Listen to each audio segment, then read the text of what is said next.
Good morning, everybody. Today is gonna be a good one because I'm on board the Celebrity Edge and we're heading to the Dawes Glacier and I'm taking you with me. Oh, it's true.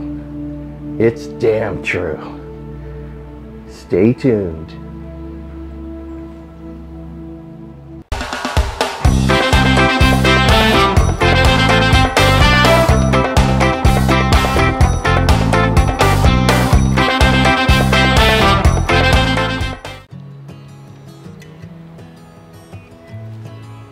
Hello everybody, welcome back to my channel. I am the Bus Man and this is another episode of On the Road. This channel is your gateway to all of my travel tips, guidance and advice on all things related to cruise and destination vacations. For those of you watching who have already subscribed to my channel, big double thumbs up, thank you very much. It is appreciated. With your support, my channel continues to grow. For those of you watching who have not yet subscribed, my only ask is that if you like the content, please consider hitting that like and subscribe button right down below. It's absolutely free. There's no commitment, no obligation. Doing so will only let you know when I put out future content. So now that that's out of the way, without further ado, pitter patter, let's get at her. So as I alluded to in the intro, I'm really looking forward to today. I'm excited. The current time is about 5:15 in the morning. I got up at 10 to 5 in the morning because the Celebrity Edge is heading into the Dawes Glacier. So of note, the Celebrity Edge is on the west coast for the first time in its history. As you may or may not know, it was launched into service in late 2018 and spent the majority of its time over the years, outside of the pandemic of course, in the Caribbean and most recently sailing Australia. Just came back from a 17-night Tahitian treat cruise from Australia to Hawaii, and then Hawaii to Vancouver. And last week it did its first cruise to Alaska, but this is its first 7-night cruise sailing from Seattle to Alaska with ports of call in Juneau, Ketchikan, Skagway, Victoria, and then back to Seattle. So I must say it's really nice having an opportunity to do an Alaskan cruise on board a Celebrity Edge class ship. We're currently located in Endicott Arm, and in about 45-ish minutes or so we'll be heading in through the Narrows, or the passages that'll lead us into the Dawes Glacier. So the Dawes Glacier is located in a fjord and it's a tidal glacier. So as we're approaching the glacier, I'll be trying to capture all of the best footage that I possibly can. So after much consideration and consternation, I decided I'm going to be staying in my stateroom and I'll be shooting outside of my infinite veranda window. It should afford some great views and I'm really looking forward to sharing this experience with you. So with that, there's nothing to it but to do it. So let's get to it.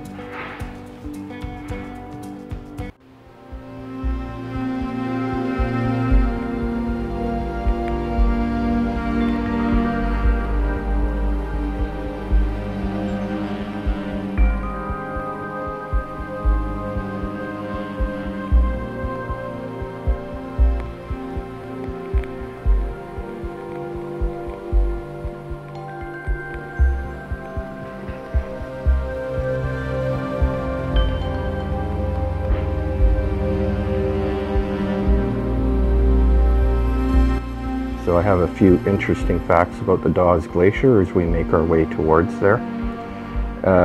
It's at an elevation of 855 meters or 2,808 feet, and it's typically accessed if you're looking to come to the Dawes Glacier. It's normally accessed by Celebrity, Disney, Princess, and Royal Caribbean Cruise Line. And of course, there are private charter companies who do come out to the Dawes Glacier for a fee. As I mentioned earlier, Dawes Glacier is a tide water glacier, and its face is hundreds of feet tall. And of course, as we're going to see as we approach the glacier, and as we're starting to see now, icebergs or growlers in some cases are formed when the glacier calves. Another interesting fact is the color of the ice. The white ice that kind of looks like snow is less dense and less hard. The dark, really deep, dark blue aquamarine color ice is really, really hard and really, really old. Dawes Glacier was named in 1891 by a U.S. Coast and Geodetic Survey, and the individual's name was Henry Lawrence Dawes, and he was a statesman from Massachusetts. And the glacier, prior to being called the Dawes Glacier, was named the Young Glacier in 1880 by John Muir.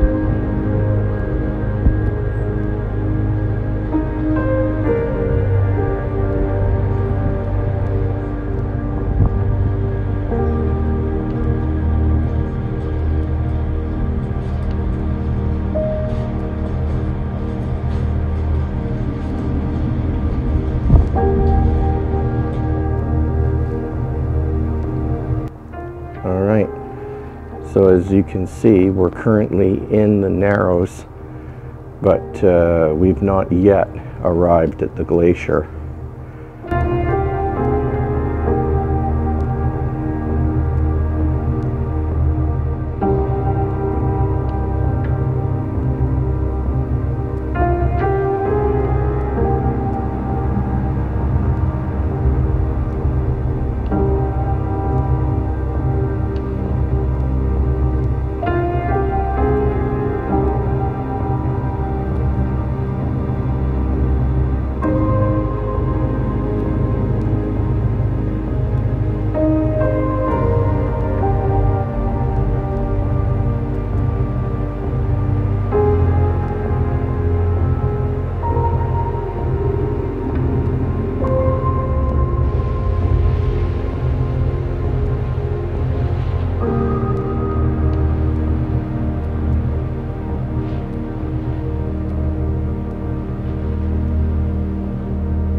Nice little waterfall just off to the starboard side.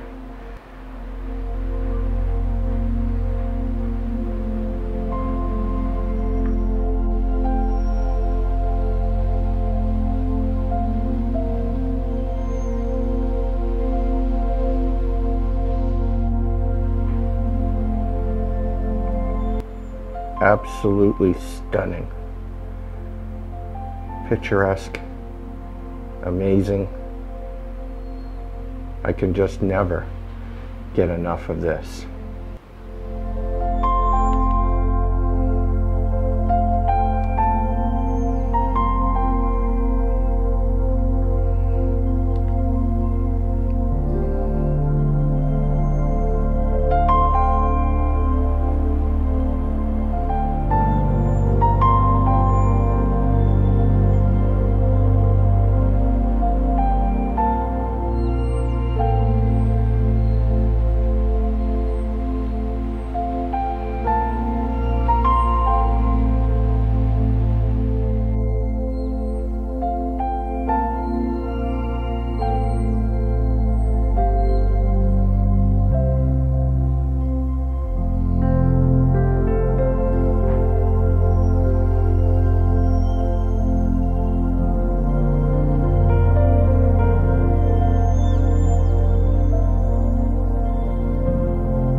So I've repositioned slightly from my veranda, and there you can see the glacier in the background. And I will say that I am at maximum zoom. And this should give you an idea of how far away the glacier actually is. It doesn't actually appear that the water has too many growlers or too much ice in it. So I'm not exactly sure why we're not getting any closer than we actually are.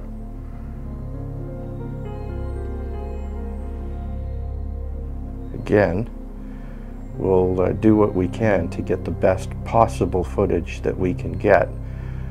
However, the cruise ship not getting to within several miles of the glacier certainly doesn't contribute to the endeavor. So what I'm going to do is I'm just going to pan back. So folks, there you have it. I'm exactly 1x, or the actual view. I'm not zoomed in at all, nor am I using wide angle lens. And this gives you a good idea of how far away we are from the glacier. The scenery is still very spectacular. I mean, this mountain and this area here is absolutely beautiful. No question about that.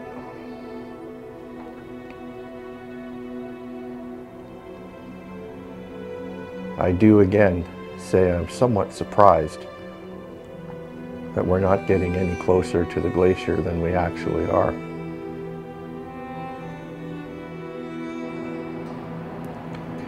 So you can see there's one of the private tour boats, one of the charters that you can take. You can see how full that is. And I'm guessing it doesn't seem to have much of an issue with getting a lot closer than this cruise ship can get. And again, what you're seeing is about as good as it's going to get today, because with the naked eye,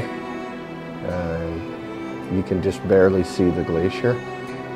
This is the best view you can get at maximum zoom. Right now I'm zoomed in at 7x zoom.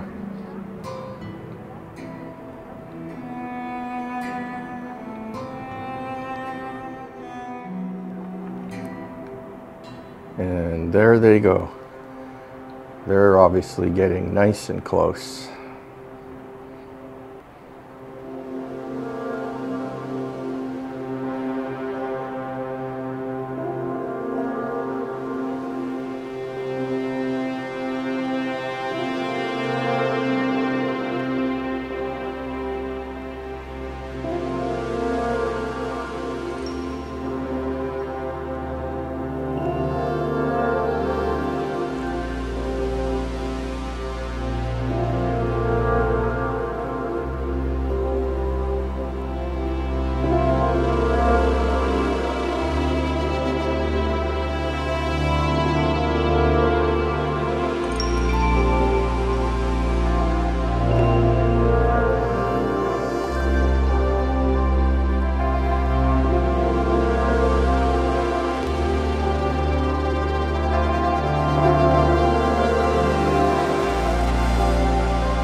seeing here is a calving event. Hopefully we'll catch another one. Just caught the tail end of it.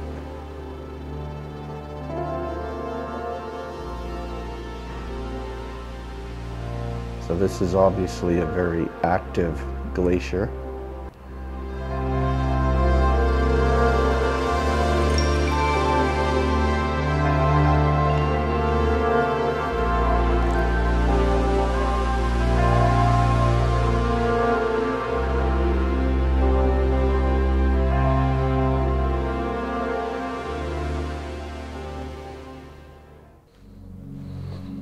Well, folks, it is what it is, and again, that's how we do it on Busman on the Road. We improvise, we adapt, we overcome. It is unfortunate that we weren't able to get any closer to the glacier itself, and strangely, there has not been any announcements from the captain or anyone on the bridge as to why we stopped so far away from the glacier. Again, if I had to estimate, I would say we're easily 5 or 6 miles away from the glacier. I don't really see any impediments. Yes, there is some ice in the channel. The weather is really good. It's, I would say, sunny with a little bit of cloud. There's no wind. It's absolutely serene, tranquil, very peaceful. The scenery is absolutely stunning. The temperature is perfect. It's right around 9 degrees as I make this recording. And I think you can sense a little bit of the disappointment. When I did the Hubbard Glacier in July of 2022, if I recall, we were able to get really, really close to the glacier itself. And we were able to get, I would say, within 1.5 miles, maybe 2 miles at the most of the glacier. And that was an absolutely amazing and spectacular experience. I'm going to put a link to that video at the end of this video. Go ahead and click on that, so you'll have this video being the Dawes Glacier in conjunction with the Hubbard Glacier. So I wish we could have gotten closer and I could have shared a more spectacular experience with you. But at the end of the day, all things being equal, we are on a cruise ship. I am in Alaska, and I'm still having a very good time, notwithstanding the fact that we didn't really get to spend much time, if any, at or near the glacier itself. So if you're thinking of booking the Celebrity Edge, heading to the Dawes Glacier out of Seattle, based on this experience, if you're coming just to see the glacier, which is a major reason why people select their cruises, they're picking their cruise line based on, first and foremost, for the vast majority of people, it's for the glaciers. Yes, there are things to do in Sitka and Juneau and Ketchikan and Skagway. But for me, speaking personally for myself, I'm about the outdoors, the sightseeing, the adventure, and especially the glaciers. So in my opinion, if you're on the fence as to whether to see the Hubbard Glacier or the Dawes Glacier, based on both experiences, my recommendation would be go to the Hubbard Glacier. And again, I'm going to put a little asterisk beside that because there hasn't been any announcements and I have no information as to why we weren't able to get any closer to the glacier than we actually did. By far, the Hubbard Glacier was a far better experience, speaking strictly from the glacier adventure. So I hope you did enjoy the footage that I did capture, and I tried to make this as entertaining and captivating as possible and capture as much footage as I possibly could. And with that, I'm calling this one a wrap. I am the Busman. You take care, be well, and I'll see you on the road. Aye, aye, and goodbye from the Dawes Glacier in Alaska. You take care, everybody. Until the next one. Adios.